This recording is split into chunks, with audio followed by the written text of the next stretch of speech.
વડોદરાના ડભોઈમાં ખાનગી કંપનીમાં બ્લાસ્ટ થયો। મેનપુરા ગામની પોલીપ્લાસ્ટ નામની કંપનીમાં ધડાકો થયો।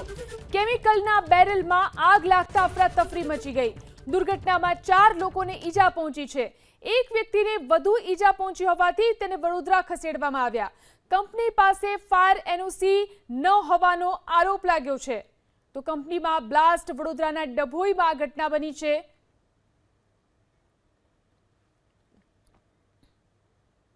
વડોદરાના ડભોઈમાં ખાનગી કંપનીમાં બ્લાસ્ટ થયો। મેનપુરા ગામની પોલીપ્લાસ્ટ નામની કંપનીમાં ધડાકો થયો। કેમિકલના બેરલમાં આગ લાગતા અફરાતફરી મચી ગઈ।